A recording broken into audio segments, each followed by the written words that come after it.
He was just a quiet man with a simple job until one moment of courage changed everything. In a small town where the world moved slowly and secrets stayed buried, a single act of bravery set off a ripple that no one saw coming. A boy was saved, a life was shattered, and then a woman arrived, but not just any woman. What followed was not what anyone expected. Before we dive into this unforgettable journey of courage, healing, and unexpected connection, make sure to subscribe to the channel so you won't miss any of our heartwarming and inspirational stories. If you believe in the power of kindness and second chances, you're in the right place. Now settle in, because this story begins with a man who never thought anyone would come looking for him. The night had been quiet, too quiet, Jack Harlan thought as he made his second round of the mall parking lot. Flashlight in hand, boots crunching against loose gravel. Overhead, the January sky was a cold, slate gray, tinged faintly by the orange haze of distant city light. Snow was threatening, but hadn't yet begun to fall. Jack didn't mind the silence. At 41, silence was his friend. It didn't demand anything. It didn't expect him to fill the space with small talk. It simply let him be. That was how he liked his job at Northridge Mall. Night security, part-time hours, steady, forgettable. Just like him. His breath clouded in front of him as he walked past the darkened storefronts. Hallmark, a thrift shoe outlet, a shuttered diner. Only the 24-hour pharmacy at the end of the strip was still lit, a faint hum of fluorescent warmth casting itself out into the cold. Jack was heading that way when he heard it, a child's scream, shrill and sharp like glass shattering against ice. He ran. It didn't matter where the sound came from. He didn't think, didn't hesitate. The scream belonged to a child, and that was all he needed to know. As he rounded the corner near the pharmacy, the scene exploded into clarity. A masked man was yelling, waving a pistol at the terrified cashier behind the counter. Just outside, the glass doors crouched against the soda machine. A small boy clutched a juice box in one hand and his knees in the other. He was maybe 9 or 10 eyes wide and brimming with tears. "Don't move," the man shouted at the boy. His voice panicked. "I told you to stay back." Jack didn't see a weapon on the kid. Just fear, raw, paralyzing. Fear. He stepped into the doorway. "Hey," Jack said calmly, keeping his hands in clear view. "Let the boy go." The man turned startled, the pistol jerking in his hand. The cashier shrieked. The boy flinched and began to sob. "Back off," the man barked. "I swear, I'll—" The gun raised, not at the cashier, not at Jack, at the kid. There are moments in life that don't come with warnings or explanations, just reflexes, just choices. Jack threw himself between the boy and the gun. The sound of the shot tore the silence like a scream through fabric. A burst of heat exploded in Jack's shoulder, and he fell to one knee. The pain came late, a tidal wave crashing into him after the impact, but he stayed upright, shield still, arms out. Body wide, behind him the boy screamed again. Sirens wailed in the distance. Too far, the man fled. Jack didn't chase him. His knees hit the pavement fully now, and the cold bit into his skin through the fabric of his uniform. Someone was shouting for help. Maybe the cashier, maybe a witness from the parking lot. Jack couldn't tell. His breath was ragged, clouding in front of him like smoke from a fire already dying out. The boy tugged at his sleeve. "Mister, are you okay? You saved me. Why would you?" Jack looked at him and gave a weak smile, the pain finally catching up to the adrenaline. "Because someone had to," he whispered, then passed out in the snow-dusted dark. Jack woke up in a hospital bed 2 days later. The bullet had passed clean through his shoulder, missing anything vital by a thread. The nurse told him he was lucky Jack didn't feel lucky. What he did feel was sore, not just physically, deep in his bones, not from the bullet, but from what came after. The mall's corporate office sent a letter. It was formal, unsigned. "Thank you for your bravery. Unfortunately, your actions were not in alignment with company policy. You are hereby terminated, effective immediately." He had broken protocol. Security guards were to observe and report only. Physical intervention, even in the defense of others, was beyond the scope of your position. There was no severance, no public recognition, no parade, not even a fruit basket. Only the boy's grandmother showed up, Mrs. Randall, thin and trembling, with white knuckles around a paper grocery bag. "Tommy's been asking for you," she said, her voice barely audible. He hasn't stopped talking about the man who saved his life. Jack couldn't meet her eyes. Tell him I'm okay. She nodded. He says you're like a knight. He wants to draw you a sword. That made him chuckle, though it hurt like hell. When she left, the room was quiet again. Jack stared at the ceiling tiles for a long time, letting the stillness press against him like a familiar blanket. He had done the right thing that he didn't doubt. But in the days that followed, days spent recovering in a hospital with no job to return to, no medical insurance, no support, the thought returned again and again. What now? He didn't know. A week later, he was back home alone. The small house on Maple Street hadn't changed, still drafty. Near the windows, still cluttered with tools and spare parts from weekend projects. Jack moved slower now. The painkillers dulled the edge, but not the ache underneath. He was fixing the hinges on the front gate when he heard the low rumble of an engine. Not just any engine. Smooth, expensive. A black SUV, sleek and silent, pulled up to the curb. It didn't belong in his neighborhood. Too polished, too out of place. The engine idled for a moment, then quieted. The back door opened. Out stepped a woman. She wore a tailored coat in a pale perfect gray. Her boots were suede. Her hair pulled into a simple chignon gleamed like a magazine ad. Two men stepped out after her, tall, silent sunglasses in place. Despite the cloud cover, security, Jack stood still, one hand still resting on the rusty hinge of the gate. The woman approached, slow, composed, yet visibly unsettled. She stopped a few feet away, her eyes scanning him with a kind of trembling precision, as though memorizing the lines of his face. "You're Jack Harlan?" she asked, voice low and clear. He nodded, wary. "Who's asking?" She swallowed, and for a second her composure cracked. "My name is Elena Moreau," she said. "I believe you saved my son." Jack stared at her, Tommy's mother. Yes, he blinked. "I thought he lived with his grandmother." Her jaw tightened. "He does, but not because I wanted him to." A pause. Then softly, almost too quietly to hear, "I owe you a debt I can never repay." She looked past him toward the house, then back. "But I'm going to try." And in that moment, Jack knew whatever this woman had come to say, it wasn't just a thank you. It was something more, something much deeper. And whatever it was, his quiet life was about to change forever. The next morning, frost still clung to the edges of Jack's front window. He stood at the kitchen sink, coffee in hand, watching as the black SUV returned, gliding up the road like something from another world. It idled for a moment before the back door opened, just like the day before. Elena Moreau stepped out again, dressed in another impeccable coat, this time a dark navy with a matching scarf wound carefully at her neck. The two security guards lingered near the vehicle, scanning the sleepy neighborhood, as if expecting trouble to bloom from behind trimmed hedges and porch swings. Jack opened the front door before she could knock. "You're early, I didn't sleep much," Elena said. Her voice wasn't cold, but it wasn't warm either. It had that practiced control Jack had seen in soldiers and survivors, people who carried too much and learned to carry it well. Jack gestured inside. "Coffee's hot. If that's something you drink." She nodded, stepping over the threshold with a graceful hesitation, like someone entering a sacred place. Her eyes moved across the worn wood floors, the modest furnishings, the scent of cedar and machine oil that clung to everything Jack owned. No marble counters, no art on the walls, just shelves full of tools and quiet. "I grew up in a house not much bigger than this," she said quietly. Jack raised an eyebrow. "Before or after the black SUVs and bodyguards?" She smiled faintly, the first trace of warmth he'd seen before they sat across from each other at the small kitchen table, a chipped ceramic mug in front of her, steam rising between them. "I came to thank you properly," she said.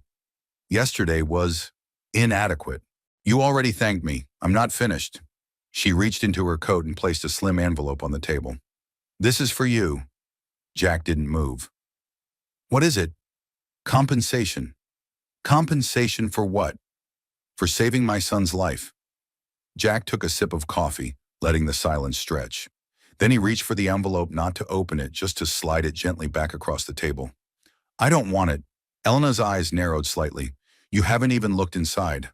"I don't need to. It's not a small amount, I figured." He leaned back in his chair. "Ms. Moreau, I didn't take a bullet for Tommy because I was looking for a payday.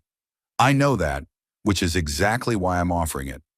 Because people like you never ask, and too often they get forgotten.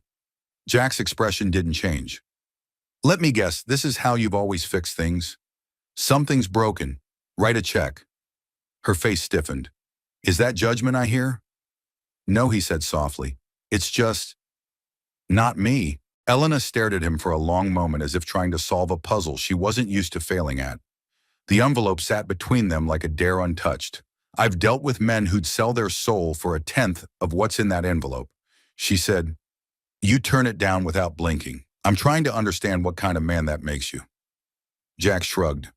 The kind who's been through enough to know what really matters. Elena looked down at the envelope, then slowly reached for it, less out of frustration than quiet respect.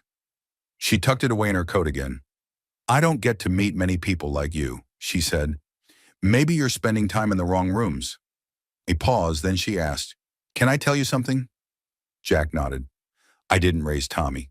That caught him off guard. I handed him to my mother when he was a baby. She continued, staring into her cup. My husband had just died. Murdered, actually, and I was being watched, threatened. I couldn't protect him. So I gave him up. I visit from a distance. I send support, but I haven't been there. Jack's voice softened. That doesn't mean you don't love him.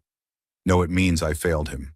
Her voice cracked just slightly, and then a stranger throws himself in front of a gun for him. Someone who has no blood tie. No reason I needed to see the man who did that. Not just to thank him, but to try to understand what kind of world I've been hiding from. The words hung in the air, fragile and weighty. Jack stood walking to the kitchen counter, where a photo sat framed in cracked wood. He turned it toward her. A woman with dark hair and a dimpled smile. Her arm wrapped around Jack's. Her eyes sparkled with life. My fiancée, he said, Maggie. She was hit by a drunk driver 4 weeks before our wedding. She was walking back from choir practice.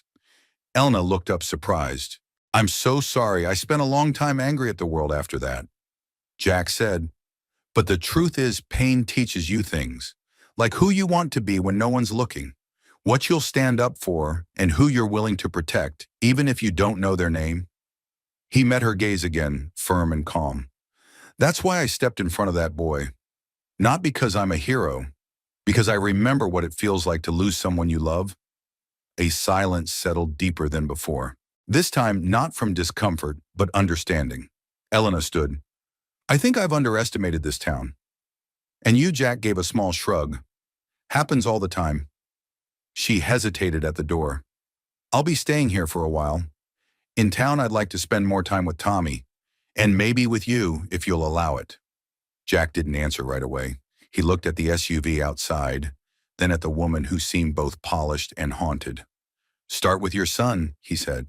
The rest let it come, how it will. She nodded fair enough as she stepped outside. The wind picked up, snowflakes began to fall light and slow, as if testing the air before deciding to stay. Jack stood in the doorway watching as the SUV disappeared down the street. He closed the door not with finality, but with the quiet sense that something unexpected had begun. Something real, and maybe for the first time in a long time, that wasn't such a bad thing. It had been 4 days since Elena Moreau's visit, and Jack Harlan still found himself looking out the window longer than usual, half expecting the sleek black SUV to pull up again, though he'd never admit it aloud. But when it finally did, it wasn't Elena who stepped out first. The boy came running. Mr. Jack Tommy's voice rang out like a bell, his backpack bouncing on his shoulders as he barreled down the path toward the gate. Jack dropped his wrench mid-turn and rose to his feet, brushing the grease off his hands. Hey there, sport. You about knocked that squirrel clean off the fence. Tommy grinned, his cheeks red from the chill. Grandma said I could come by today. Mom said it was okay too. Jack's brow ticked upward. Mom Tommy pointed back toward the SUV where Elena was stepping out more slowly this time. No bodyguards flanking her, no high-heeled distance. Just a woman in a simple wool coat, her dark hair tied back, eyes softer than he remembered. She told me Tommy said about being my mom. It was kind of weird at first, but also kind of cool. Jack looked at Elena and she gave him a tentative nod. No apology, no preamble, just honesty. Tommy had already dropped his bag and was inspecting Jack's workbench with great enthusiasm. Elena approached, hands in her coat pockets, her breath turning to fog. He took it better than I feared, she said. Said I still look too fancy to make spaghetti properly, but he's willing to give me a shot. Jack chuckled, the sound low and genuine. That's high praise coming from him. They stood there in companionable quiet for a moment, watching the boy line up screws like tiny soldiers. I didn't bring the guards today, Elena said after a pause. They think it's a mistake because of me? No, because I told them I was trying to be a mother, not a diplomat. Jack looked over at her, studying the subtle changes, less polished, more grounded. The lines around her eyes seemed less taut, as if she'd taken her first full breath in years. You sure you're ready for that? He asked. Being a mom isn't a part-time gig.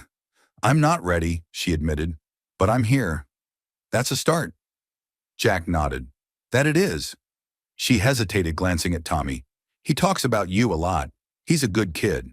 He says you make him feel safe. Jack shifted, caught off guard by the depth in her voice. I just did what anyone decent would do. Elena turned toward him. You say that like it's still common. They stood in silence, the wind rustling through the bare limbs of the maple tree overhead. Finally, she spoke again, voice low. Jack, there's something you should know about why I left him. You told me, he said gently. You were being threatened. She shook her head. That's the short version. He didn't push. He waited, and after a long breath, she continued. My husband, Peter, was an aerospace engineer. He worked for a military contractor, one of the largest in the country. So did I. I was on the executive side working with congressional liaisons, military R&D, national security.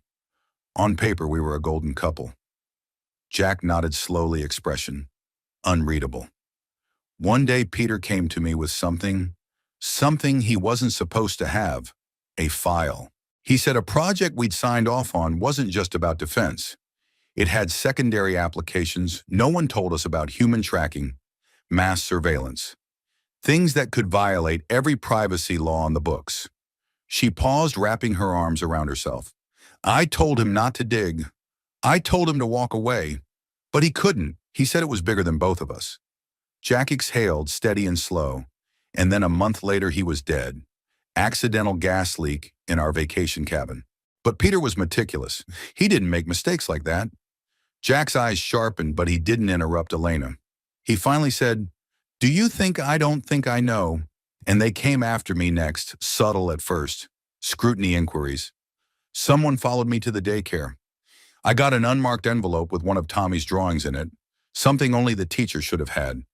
Jack's jaw tightened. I had to disappear, at least from his life. I moved, changed numbers, hired protection. I told my mother to tell people I'd had a breakdown. Let them talk. Let them believe I was the villain. And all this time, you watched him grow up from afar. Elena nodded, eyes glistening. He thinks I abandoned him. He doesn't know I cried every night on his birthday, or that I built a trust fund for him before I built my company. Jack looked over at Tommy, now hammering 2 blocks of wood together with dramatic flair. You're telling me all this now because you risked your life for him, and because I need someone I can trust to help me bring him back into my world without breaking him. Jack turned his gaze back to her, quiet for a long moment. I'm not a counselor or a lawyer or anything useful in your world. But you're steady, Elena said. And honest, and you don't run from hard things? Jack tilted his head. You don't know that I know enough, she said softly. The boy came running, then wood shavings in his hair, and a triumphant smile on his face. Look, Mr. Jack, I made you a pencil holder. Jack took the lopsided block with a grin. That's the finest pencil holder I've ever seen. Tommy turned to Elena. Mom, can we stay for dinner? Please, Mr. Jack makes the best chili. Jack opened his mouth to object, but Elena was already smiling. If he says yes, then absolutely. Jack hesitated, then offered a crooked smile. Hope you like it spicy. Tommy whooped and ran back inside. Elena looked at Jack, her voice barely above a whisper. Thank you for letting us in. Jack's smile faded, replaced by something quieter. Something deeper. Just don't vanish again, he said. That kid deserves more than ghosts. I don't intend to, she replied. Not this time. As the door swung open and warmth spilled into the twilight, Jack realized something he hadn't felt in years. Hope, not loud, not fast, but real. And in this quiet, snow-dusted corner of Pennsylvania, that was more than enough to start again, Jack had never seen himself as anyone's ride to school, let alone a 10-year-old boy with a mop of hair and a knack for asking existential questions before 8 a.m. But for the past 3 days that had become his new routine, waking up early, making sure the ancient truck started in the cold, and driving Tommy Randall, now Tommy Moreau, as the kid insisted on reintroducing himself to Briar Creek Elementary. Elena rode along most mornings. She said it was because she wanted to be close to her son, but Jack suspected it was more than that. There was a kind of quiet comfort in the way she sat beside him in the cab, her hands folded neatly in her lap, her face turned toward the window as if she were trying to memorize every frost-covered tree and sunlit rooftop. "You don't have to do this, you know," Jack said one morning as he turned onto Riverbend Drive. "You could have hired a driver." "I did," Elena replied. "Twice they both called me ma'am and wouldn't let Tommy eat breakfast in the car. He fired them." Jack chuckled. "Sounds about right." Tommy sat in the back seat humming a made-up tune and cradling a plastic dinosaur in each hand. "Mom says I can bring one toy to school today," he announced, "but I told her I'm bringing two. Life is about risks." Elena turned smiling despite herself. "We'll talk about that after school, little risk-taker." As they pulled up in front of the school, Jack parked behind a long line of minivans and SUVs. Kids poured out in colorful coats and backpacks, some laughing, some dragging their feet. Tommy leaned forward and gave Jack a fist bump. "Thanks, Mr. Jack. You're like 90% cooler than the average grown-up." "I'll take it," Jack said. "Now go conquer third grade." Tommy hopped out and sprinted toward the school entrance, his breath fogging in the crisp morning air. Jack was about to put the truck in gear when Elena spoke. "Would you mind taking a drive?" she asked, her tone hesitant. He looked over at her. "Anywhere in particular?" "No," she said. "Just somewhere quiet." Jack didn't ask questions. He just drove. They passed the town library, the old post office, the frozen pond where kids would skate once it thickened enough to be safe. The road curved gently out toward the wooded edge of Briar Creek, where pines stood tall and solemn like sentinels guarding something sacred. Jack pulled off onto a gravel turnoff that overlooked the river. The water below moved slowly, not quite frozen, but losing its fight. They sat in silence for a long while. Then Elena spoke, her voice barely louder than the wind outside. "I spent 15 years building a fortress." Jack looked at her, waiting. "My company, my reputation. Everything was structured, controlled. I kept people out. I kept emotions out. It worked for a while." And then he asked him. "And then a security guard stepped into a bullet for my son," she said, looking at him directly, "and the walls cracked." Jack didn't answer right away. He let her words settle. "I've seen people build fortresses," he finally said. "And I've seen what happens when they start to crumble. It's not the noise that hurts, it's the silence after." She nodded, her hands tightening around each other. "I don't know how to be a mother, Jack. Not in any way that matters. I can run a boardroom. I can negotiate with the Department of Defense. But I don't know how to sit at a kitchen table and help a boy with math homework." "Then start small," Jack said. "Sit at the table. Let him talk. Don't worry if you have the right answer. Just be there." Elena blinked, her eyes shimmering. "Is that what Maggie did?" "For you," Jack stiffened slightly. "She had a way of making even silence feel like conversation. That's a rare gift. I wish I could have met her." Jack smiled softly. "Yeah, me too." Another silence followed, but it was less heavy this time, more companionable, the kind that stretched without snapping. Elena broke it. "Can I ask you something personal?" Jack nodded. "Why haven't you left this town? You could have gone anywhere." Jack stared out at the river, his voice slow and measured. "Because this is where Maggie's buried. Because every road out felt like forgetting her. And because maybe I was waiting for something to make staying feel like more than memory." Elena looked at him, then not as the woman from the SUV, not as the CEO, but as someone trying to find her way in a world she no longer recognized. "Does it feel like that?" Now she asked Jack, met her gaze. "It's starting to." She turned her face back toward the window, blinking hard. When they drove back into town, the sun had climbed higher, casting long shadows on the street. Life moved around them, slow, steady, familiar. An old man sweeping snow off his porch, a group of kids chasing each other past the diner, a golden retriever barking happily at a squirrel. And for the first time in a long time, Elena didn't feel like a visitor. She felt like someone returning from exile, back at her temporary rental, an old craftsman-style home near the edge of town. Jack parked out front. Before stepping out, Elena turned to him once more. "Would you come by tonight?" she asked. "I was going to make dinner. Or at least attempt it." Jack raised a brow. "Is this a test of courage?" She smiled. "It's chili. Tommy says it's your specialty, so now I have a culinary benchmark to live up to." He paused, then nodded. "I'll bring cornbread." As she stepped out of the truck, she looked back at him. "Thank you, Jack, for everything." He watched her walk up the steps and close the door behind her. For a long moment, he sat there, engine off, hands resting on the wheel. Then he said, almost to himself, "Maybe some walls are meant to come down." And with that, he drove off toward the hardware store, the cornbread mix aisle, and perhaps for the first time in years, something like home. The scent of chili hung in the air like an invitation. Rich, spicy, slightly too much cumin, but forgivable for a first attempt. Jack stepped inside the old craftsman house, greeted by warmth and the clatter of spoons against bowls in the kitchen. Tommy popped his head out from behind the swinging door. "Mr. Jack, you brought cornbread, right? Please say yes." Jack held up a foil-covered tray, still warm. "You're officially my favorite adult. Don't let your mom hear that." Tommy grinned. She already knows. The house, though, rented and sparsely decorated, had begun to take on signs of life. Crayon drawings were taped to the fridge. A mismatched pair of rain boots sat near the door. And the living room bore the gentle disarray of a home being lived in. Not just occupied. Elena emerged from the kitchen apron, slightly stained, a wooden spoon in her hand like a makeshift scepter. "You survived," she said, smiling. "You made chili." Jack replied, "That's a high-stakes gamble in this town.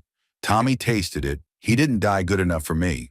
They gathered around the table, and for a few minutes there was only the sound of spoons, the scrape of bowls, and Tommy's running commentary on which dinosaur could beat up which Star Wars character. Jack watched them both. With a quiet curiosity, Elena laughed more, now still reserved but real. She didn't check her phone. She didn't rush through the meal. She just stayed after dinner. Tommy curled up on the couch with a book while Jack and Elena cleared the table. Outside, the wind pushed against the windows in soft bursts, carrying the sharp scent of wood smoke from neighboring chimneys. "Thank you," she said as she wiped her hands on a dish towel. For making it all feel less like I'm faking it." "You're not faking it, I am," she said softly. "But I'm starting to hope I won't have to, forever." Jack leaned against the counter. Hope's not a bad place to start. She opened her mouth to say something more. But before the words came, there was a sudden knock at the front door. 3 short raps, sharp, precise. Elena froze. Jack noticed it instantly. The way her posture shifted, how her breath caught. He straightened, alert, expecting someone. He asked, "No." She moved toward the door, slowly, caution etched across her face. Jack followed, positioning himself just behind her right shoulder. When she opened the door, it wasn't a neighbor or a friend. It was a man in a charcoal suit, holding a slim leather briefcase and wearing the kind of polished smile that felt like a warning. "Ilona," he said with smooth familiarity, "you've been hard to find." Ilona stiffened. "Hello, Victor." Jack's muscles tensed. The name alone set off alarm bells. Victor stepped inside, uninvited eyes sweeping the room with casual authority. Charming place. Quaint. Like something out of a Hallmark movie. Jack stepped forward. "Can I help you, Victor?" Barely glanced at him. "And you must be the local hero, Jack Harlan, right? The man with the bullet hole and the outdated pickup truck." Jack didn't smile.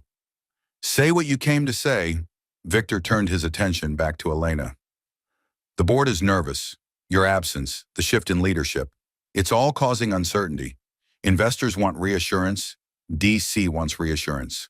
"I'm not on the board anymore," Elena said, folding her arms. "You're Elena Moreau. Your name is the board. I left publicly." Victor stepped closer, lowering his voice. "You don't get to leave something like this. Not when you know what you know. Not with the tech you helped to design still active. Jack took a step forward. She told you she's out. That should be the end of it.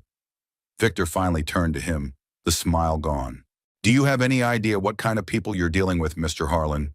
This isn't about local politics or who wins the county fair. This is national security contracts.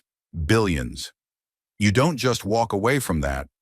I'm not afraid of you, Jack said, voice calm, but firm. You should be. Before Jack could respond, Elena stepped between them. Leave, Victor. Elena, I said leave.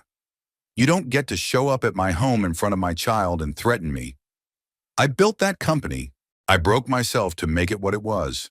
And now I'm done. I will not be dragged back into a world that cost me my husband and nearly took my son.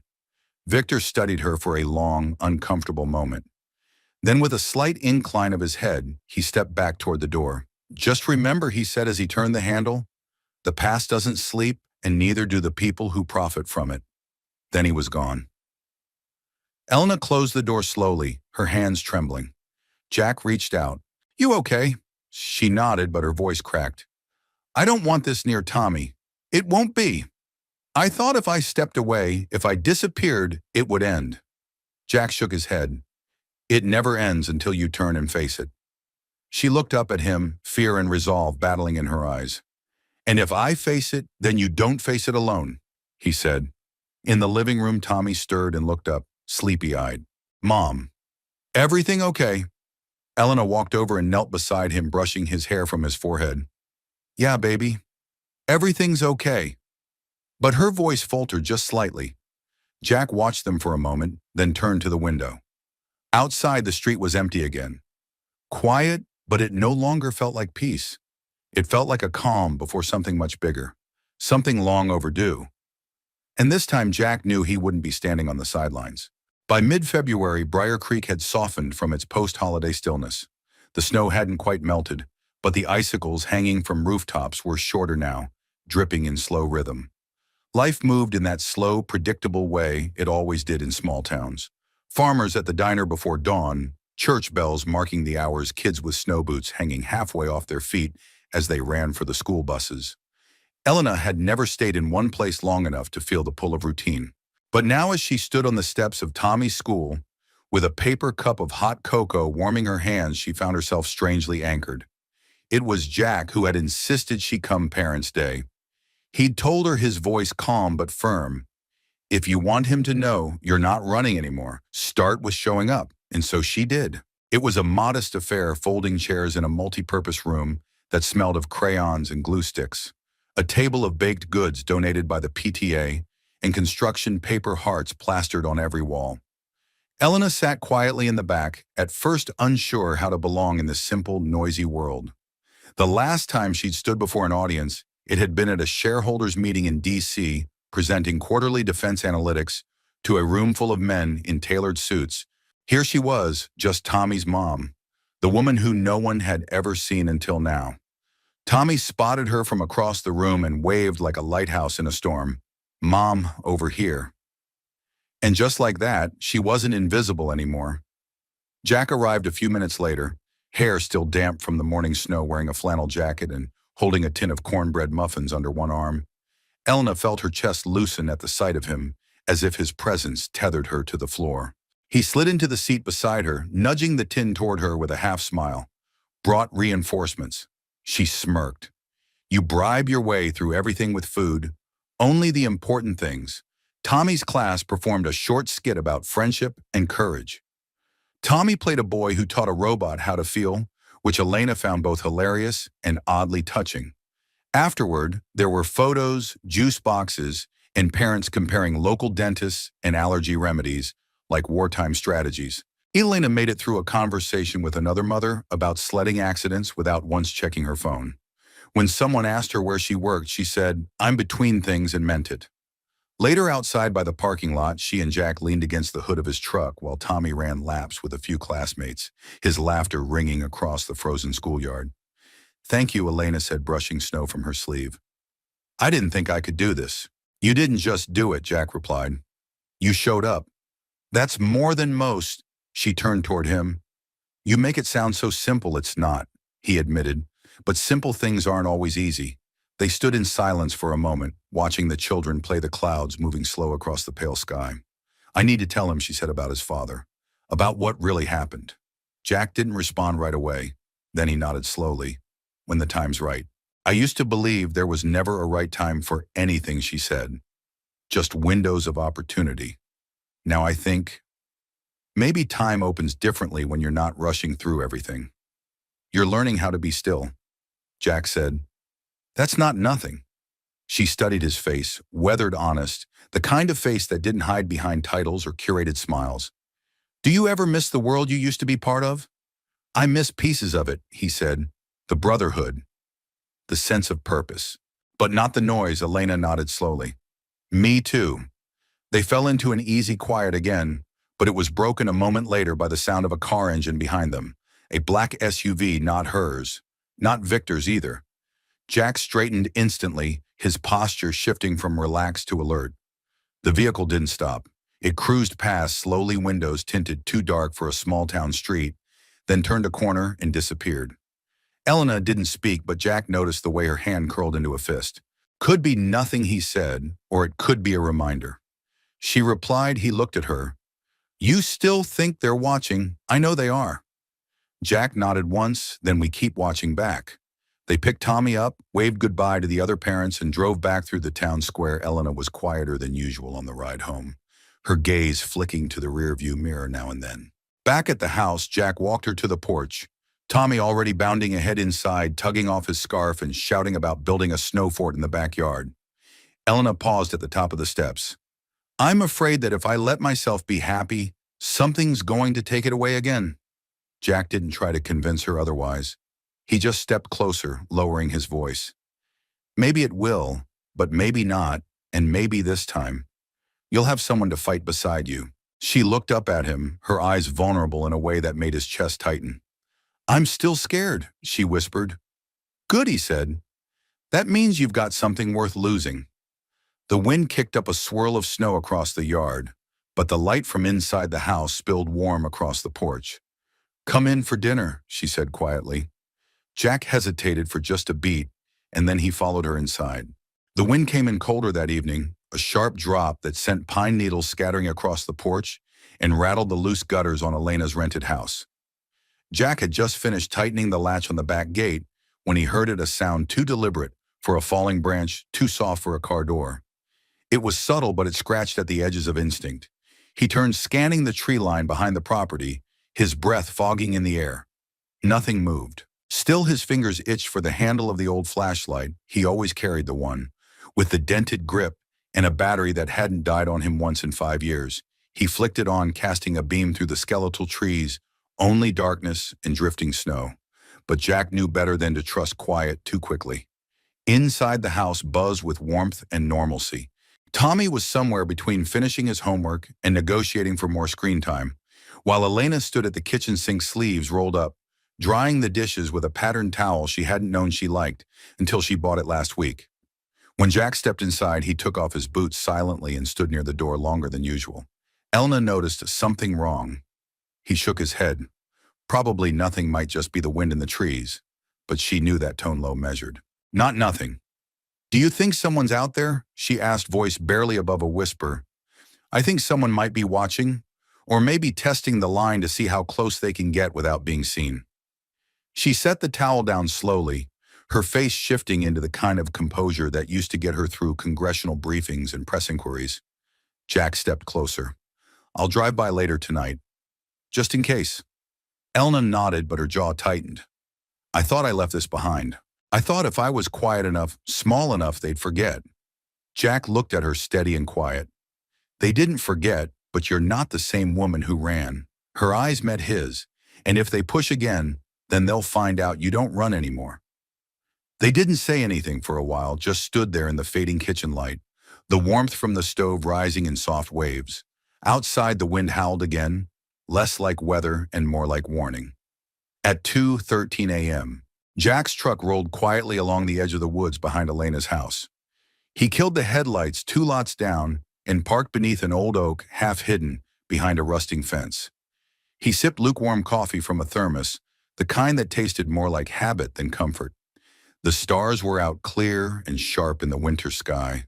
No wind now, no owls, no movement.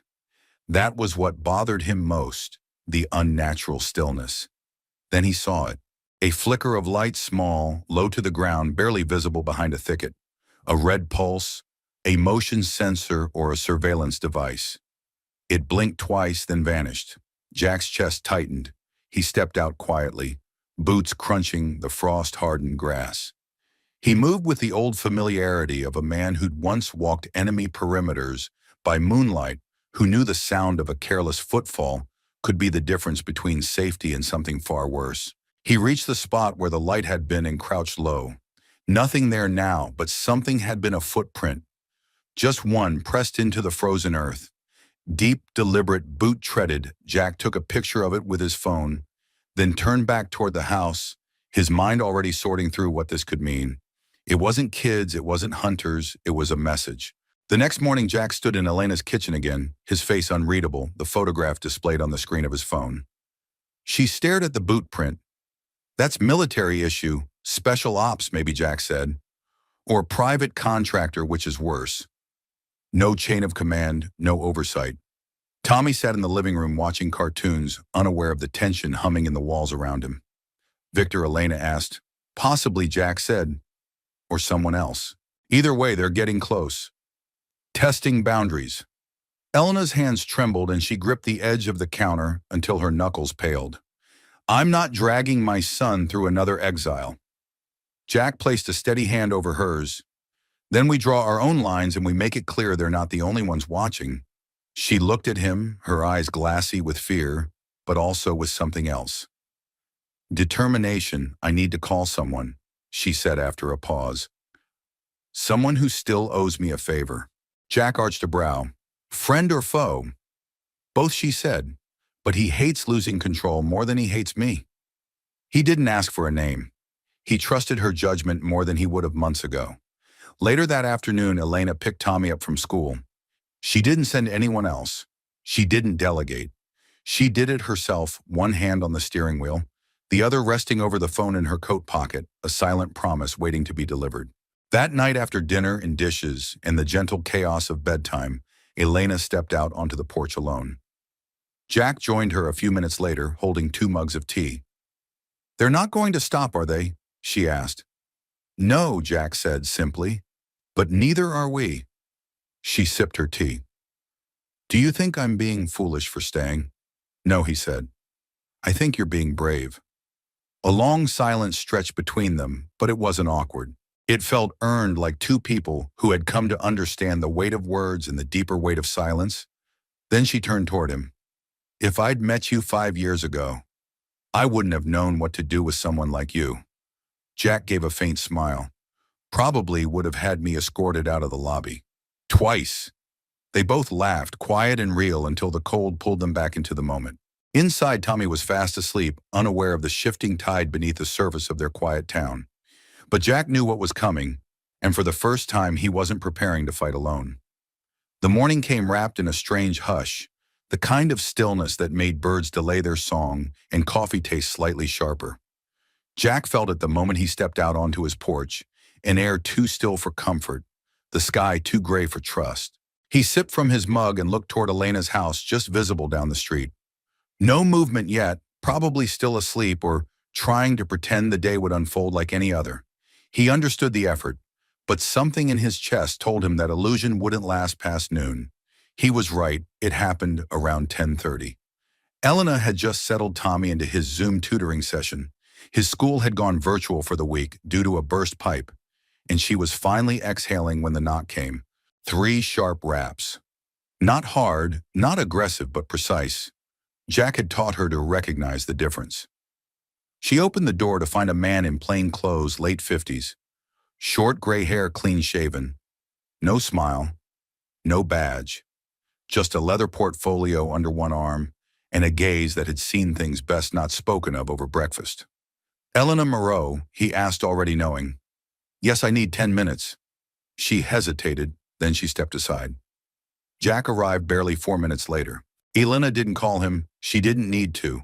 He'd seen the unmarked sedan out front, the kind that didn't belong in towns like Briar Creek. He knocked once and walked in without waiting. The man turned in his chair and stood. "You must be Mr. Harland." Jack didn't offer his hand. "Depends on who's asking." The man set the portfolio on the coffee table and unzipped it slowly.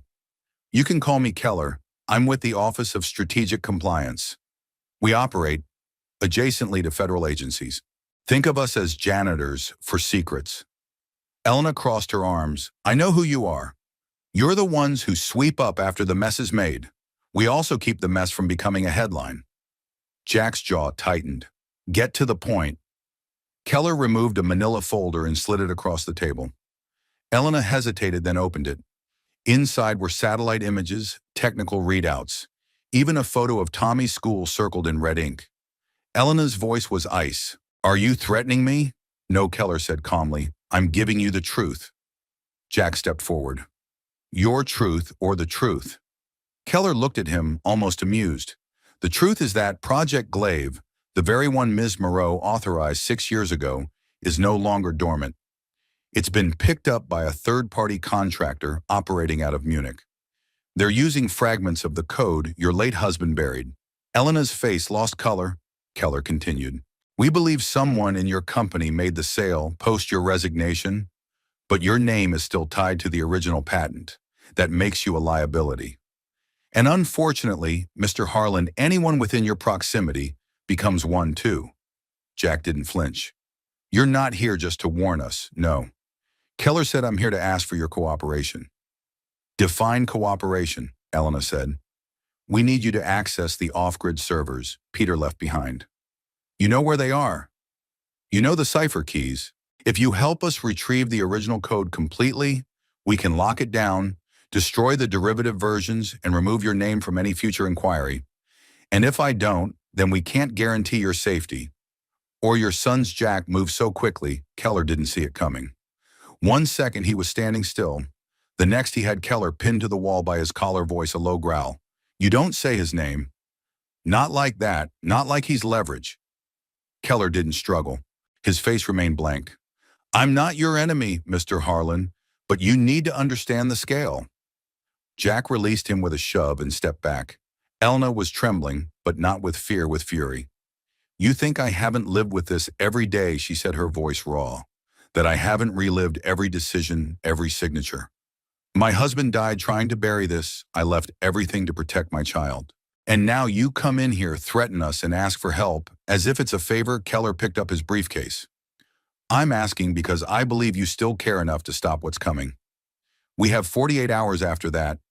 This isn't just about reputation. It's about global destabilization. It's about real lives." He walked to the door, then paused. "You can run again, or you can finish what he started." The door clicked shut behind him. Elena sank into the couch, her hands gripping the folder so tightly the edges curled. Jack sat across from her. "Do you know where the server is?" She nodded slowly. "Yes, but getting there means going back to everything I've avoided. Everything I swore I wouldn't touch again." Jack leaned forward. "You're not the woman who ran away anymore." She looked up at him, her eyes shining. "No, I'm a mother, and I'm afraid that's what makes you strong." They sat like that for a while, the folder between them as heavy as any weapon. Finally, Jack spoke. "We'll go together." Elena shook her head. "It's not your fight." He met her gaze with quiet conviction. "Then make it mine." Tommy's laughter echoed faintly from the other room, a soft, fragile thread tethering them to a world worth saving. And with that, Elena knew this time she wouldn't face the darkness alone. They left just after sunset. The mountains west of Briar Creek were still crusted with old snow, though the valleys below were beginning to thaw into early spring. Jack's truck climbed the winding roads in near silence. The only sound the steady churn of the engine and the occasional crunch of gravel under tire. Elena sat in the passenger seat, shoulders rigid, fingers interlaced in her lap. She had barely spoken since they'd left the house. Tommy was safe tucked away with Mrs. Randall, unaware that his mother and the man he adored were driving into a place neither of them had planned to revisit. Jack glanced over at her, then back to the road. "You okay?" She didn't look at him. "No good," he said. Means you're paying attention. That earned the ghost of a smile. I hate how calm you are. He kept his eyes forward. I'm not calm. I'm focused. Big difference.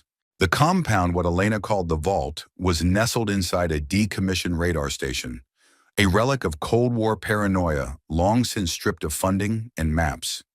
It sat halfway up a hillside hidden behind a rusted gate that groaned when Jack pushed it open. I haven't been here in 6 years, she murmured, stepping out into the sharp mountain air. The station was half swallowed by nature. Now ivy crawled along the concrete walls, pine needles carpeted the path to the door, but the keypad beside the steel entry still blinked. Waiting, Elena hesitated for half a second, then punched in a code. Nothing. She tried again. Another code, then a third. The door clicked. Jack gave a low whistle. Still remember, some things stay with you, she said. Inside, the temperature dropped. The hallways smelled of dust and metal and old memory. Elena moved ahead, Jack following, close flashlight cutting through the dark. The server room was deep in the back, past a series of corridors lined with rusting shelves and obsolete tech. When they reached it, Elena exhaled slowly, as if bracing herself to enter. Not a room, but a grave. Jack watched her approach the terminal, one of the last cold storage repositories in the country for encrypted biometric data, and type in a second series of codes. A soft hum filled the room as old fans spun to life.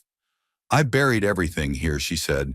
The core program, the trace protocols, even Peter's notes. We built this system for traceability in the field rescue missions. Missing personnel.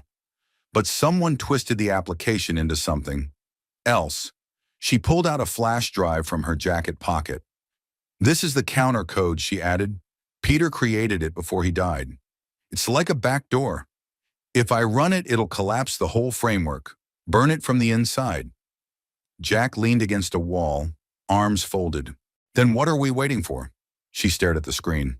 I don't know what else it's connected to. She admitted, I built this system to branch to protect itself. Destroying it might trigger automated alerts, security flags in agencies I've never even spoken to. Keller made it sound clean, but it won't be. Jack stepped forward. Will it protect your son? Yes, he looked her in the eye. Then you know what to do. She inserted the drive.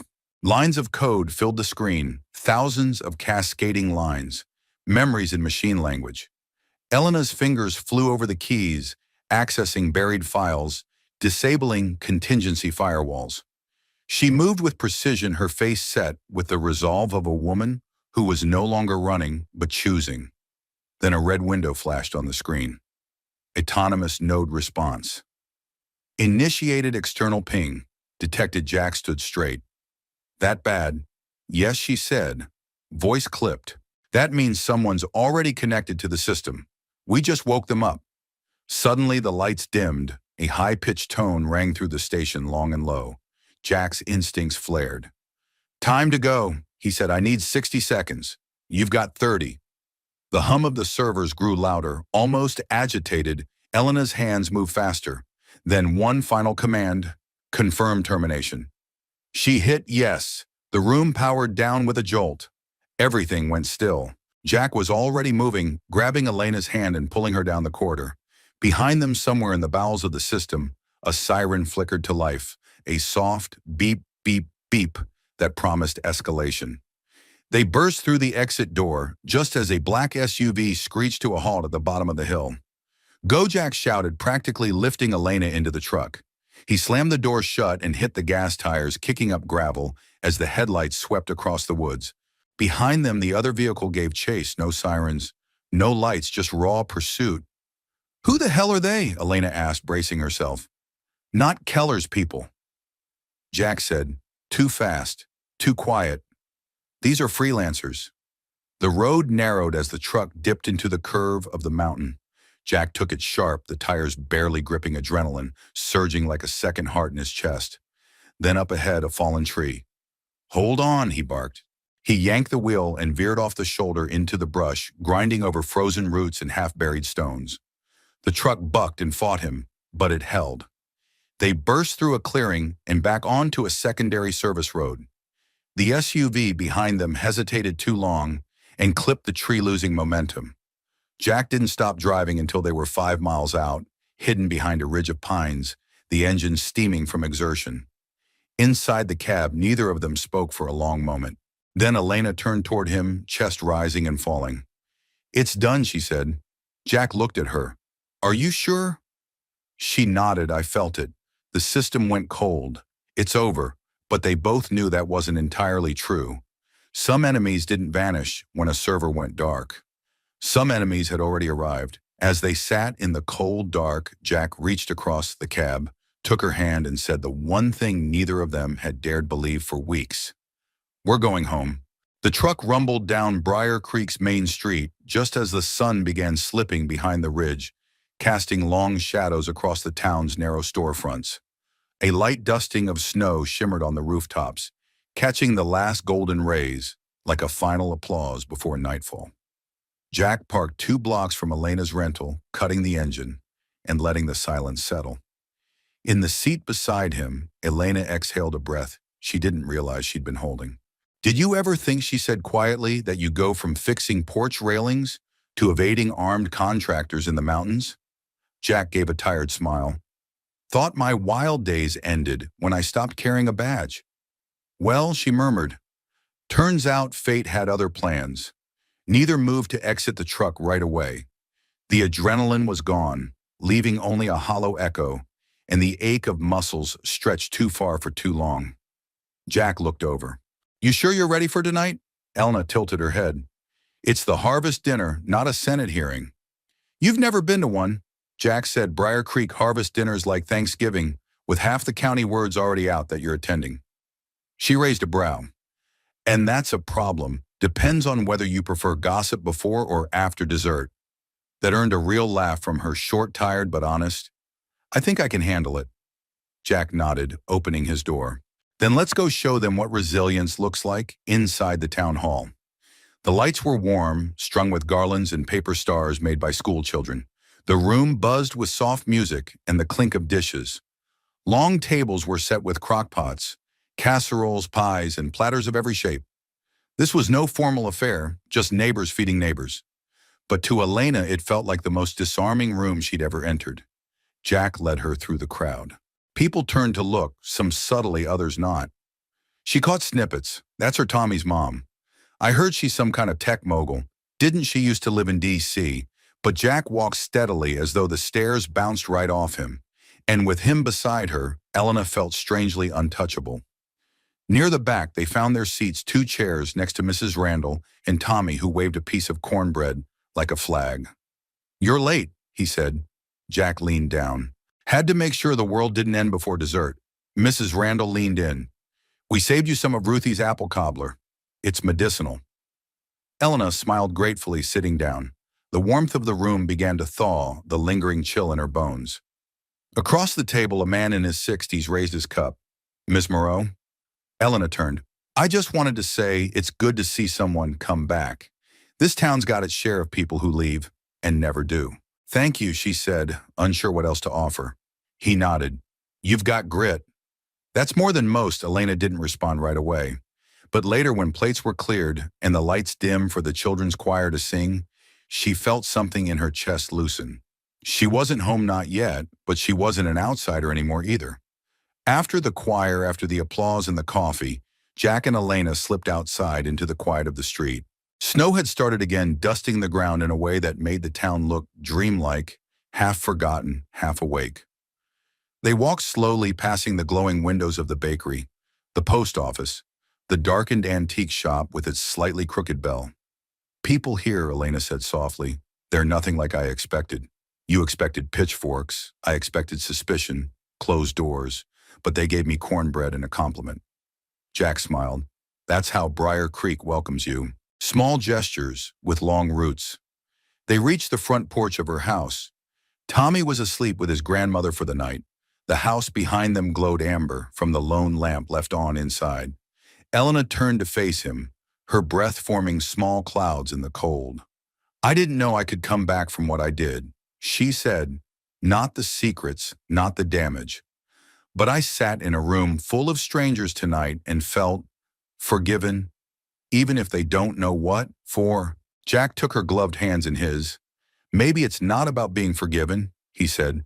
Maybe it's about forgiving yourself. She held his gaze, eyes searching. How do you do that? You don't do it all at once. He said, you start small, you sit with the truth, you stop running, and you let someone stand beside you when it gets hard. Elna's voice was barely audible. You stood beside me even when you didn't have to. Jack shrugged.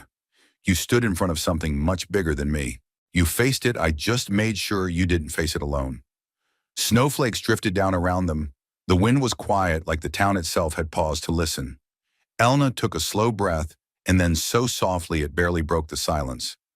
Asked, would you like to come in for a while? Jack didn't answer with words. He simply followed her inside.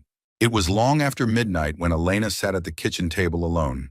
The only sound the soft tick of the old wall clock above the pantry and the rhythmic whisper of wind against the windows. The house, for once, was still. Tommy slept soundly in the next room.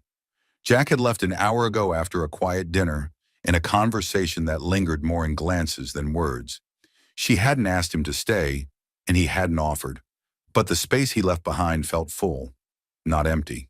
Before her sat a sheet of thick stationery she'd taken from the drawer where she kept warranties and old legal pads.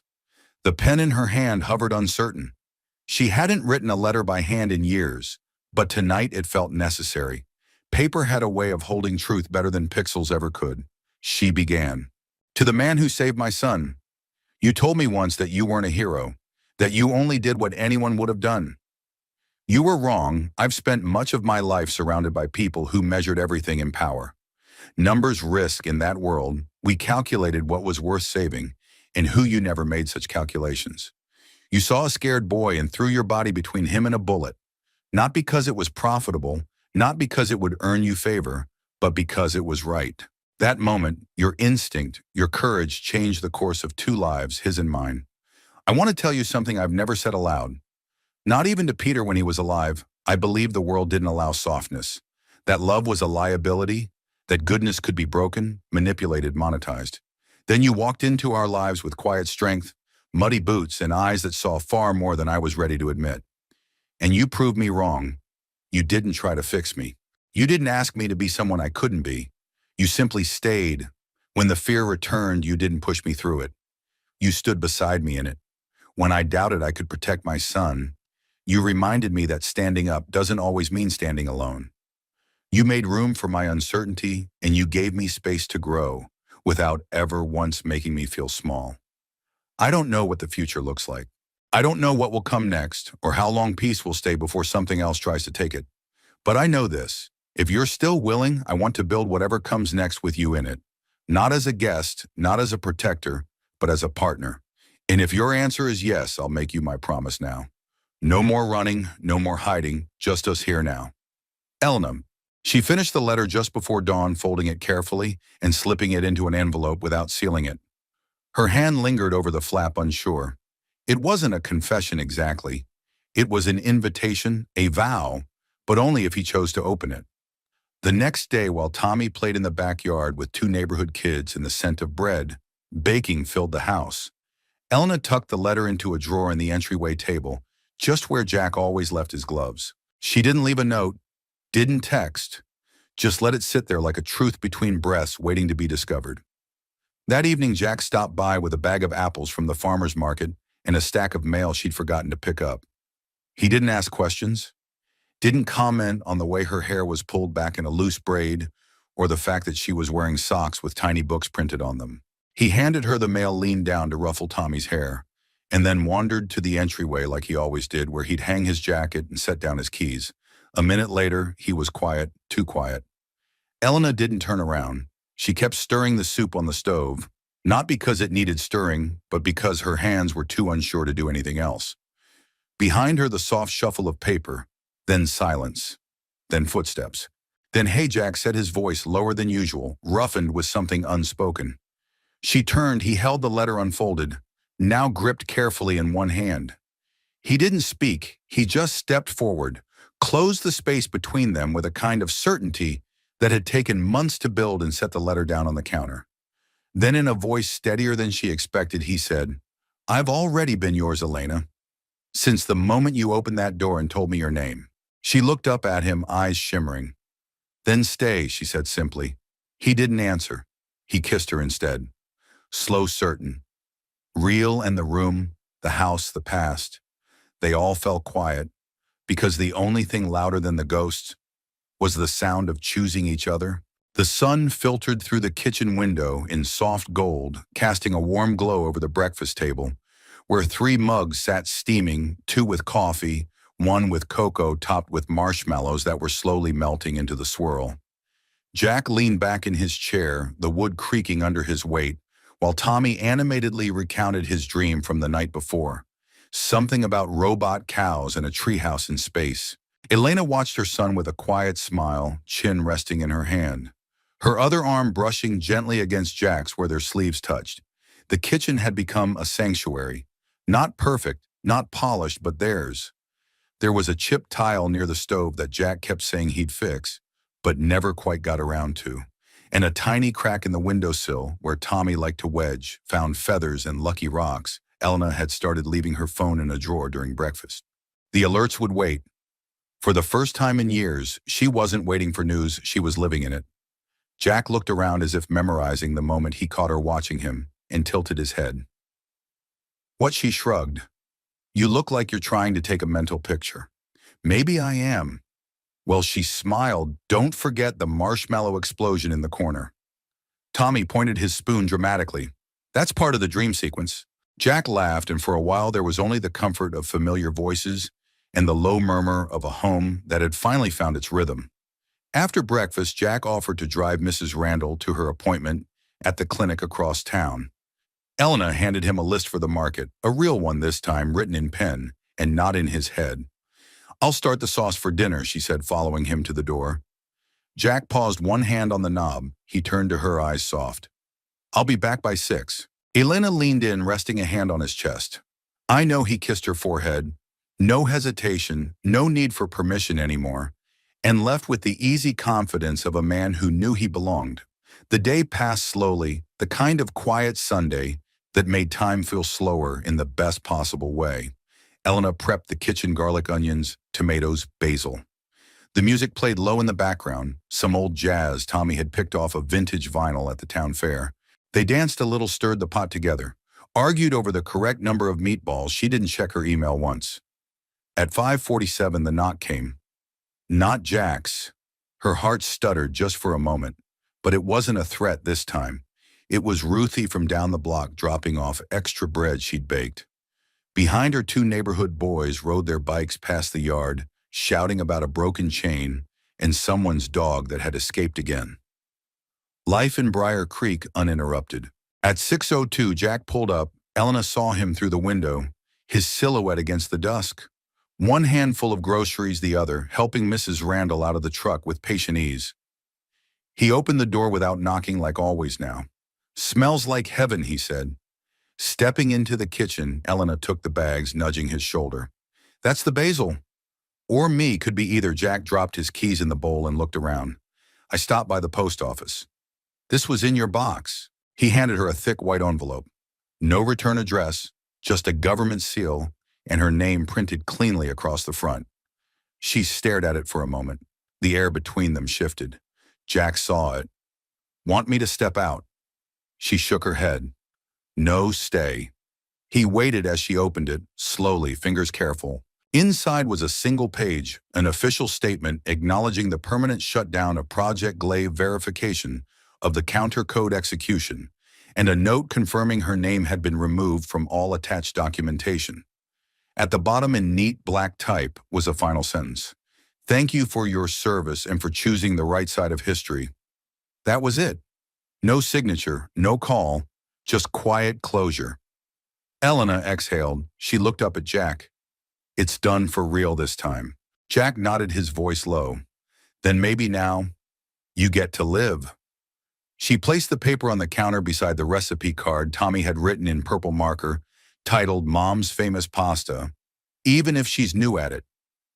Her eyes welled up, not from fear, from relief, from the sudden and undeniable knowledge that she wasn't standing in a fortress anymore. She was standing in a kitchen in a home. Later that night, after the dishes were done, and Tommy was upstairs brushing his teeth loudly and off-key, Jack stepped out onto the porch. Elna followed with 2 mugs of tea, handing him one, before leaning against the railing beside him.